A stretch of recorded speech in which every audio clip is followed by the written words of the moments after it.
Hi there, it's John Marshall. I'm back again, and as I explained in my last video, what I'm interested in are the mistakes made by sometimes advanced learners of English from all different languages in the world. So let's start this session with this expression: she learns too more fast. This is a sentence in which the speaker is praising a small girl for the speed at which she learns how to ride a bicycle. She learns too more fast. This too is not critical.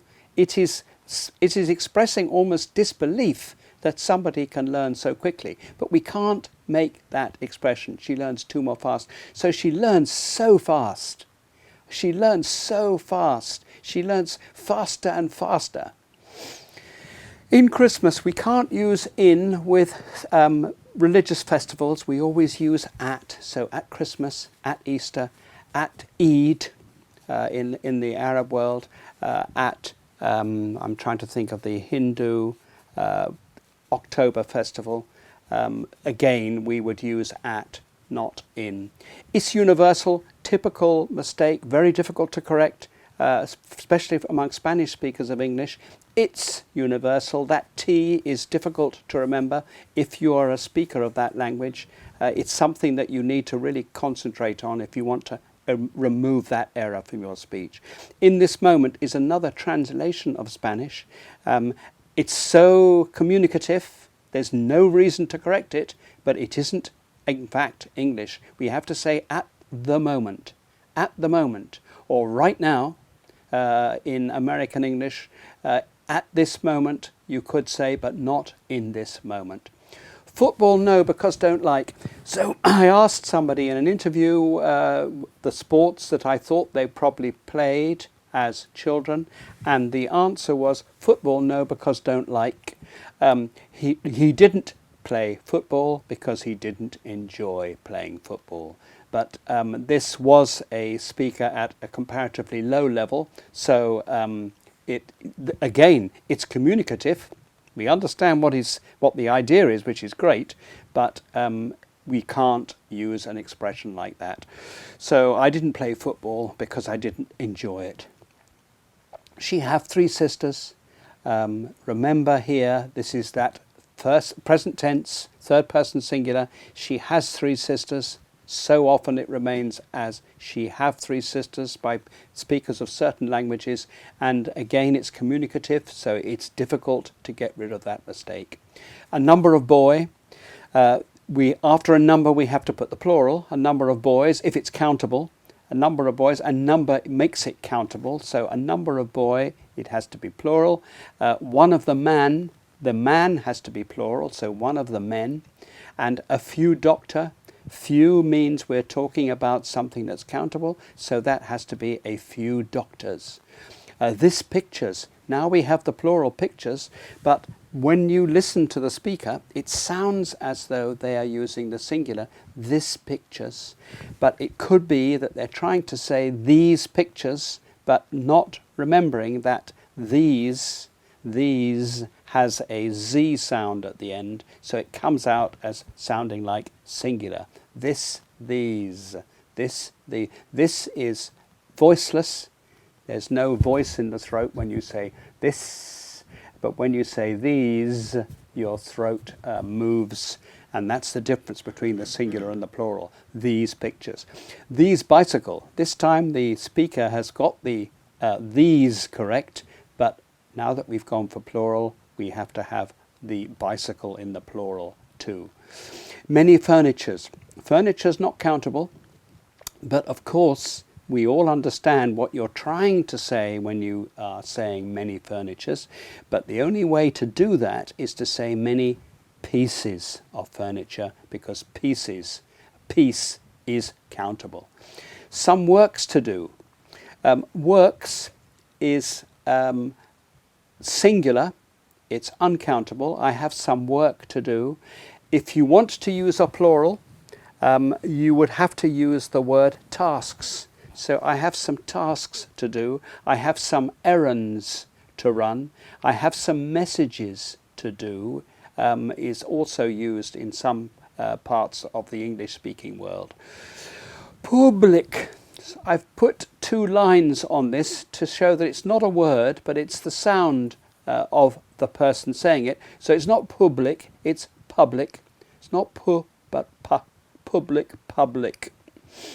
Close with Kiev. So recently I heard a Ukrainian opera singer being interviewed, and she said she lives close with Kiev, but she can't use with, so it has to be close to Kiev, or close by Kiev, but not close with. She then went on to say, I studied to sing professionally. It's interesting, it sounded as though she said, I studied to sing professionally, so maybe I studied in order that I could sing professionally, but it could just as well have been, I started to sing professionally. I started. So with an American accent, if I'd heard an American saying it, I would have picked that up as I started to sing professionally. But when it was the Ukrainian, I was confused between started and started. That needs to be very slightly altered. The same singer said, I finished to sing this role. So she was talking about the lead role in the opera that she was performing in, actually last weekend. I finished to sing this role. She means I finished singing. So after finished, we don't use the infinitive, we use the ing form. I finished singing that role several years ago, but now I'm going to sing it again. And talking about the same opera, which was the Franco Zeffirelli version of Turandot by Puccini, when asked what it was like doing it, she said, fabulous, amazing, it's like film. It's like film. Film is countable, so we should have had there, it's like a film. It's like a movie. It's so realistic. It seems impossible to do it on the stage and look so lifelike. It's like a film. Before come here, after before, when you're using, you're trying to reduce the size of the clause and turning it into a phrase, you have to use the ing form. So before coming here, I was living in France. Before coming here, I was living in France. If you don't want to use before coming here, you can say before I came here. So then you're keeping the clause. Before I came here, I lived in France. But before coming here is very good English, but not before come. My behaviours. Behaviour is uncountable, so we can only use it in the singular. My behaviour. My behaviour changed after I became ill, for example. Their behaviour, even if it's plural, a number of people, it's still going to be singular, their behaviour. See you next days. The Italian opera singer in this same opera that I listened to last weekend, he gave an interview, and at the end of it he said, see you next days, probably a translation of Italian. See you in the next few days, or see you in the coming days, but not see you next days. See you soon is the meaning, but as I say, you can't have see you next days. I wants to be the one. I wants to be, yes, the S is the mistake here. I wants to be the one. I wants to be the one. He is very weak. He's very weak. Unfortunately, the man in question had had an operation. He was still suffering the after effects of the operation, so he was very weak.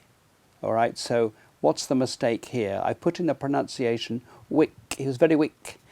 We need the long E sound. So he's very weak, not he's very weak.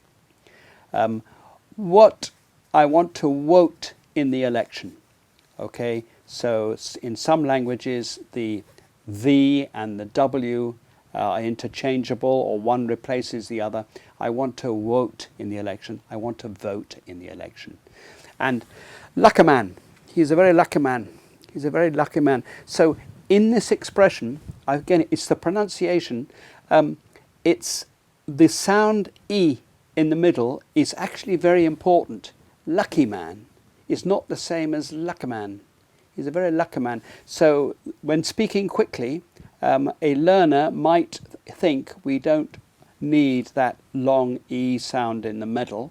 They change it to the lucky man, but that will be picked up by somebody as a sign, oh, this person is not a native English speaker. Okay, bye. My Indian friend in Santa Monica, when I last saw him, he said, okay, bye, as we left, as we finished our telephone conversation, okay, bye. So again, okay, there is a diphthong there, a sound, okay, bye, okay, bye. If you say it quickly, okay, bye, there's still that diphthong. It's not a pure vowel. Okay, bye. No. Okay, bye. Okay, bye. Okay, bye. Okay, bye. So worth thinking about. Really, I really like it. I'm putting this in those lines because it's pronunciation instead of really, really, really. And finally, peach for the fruit. It's not a peach, it's a peach.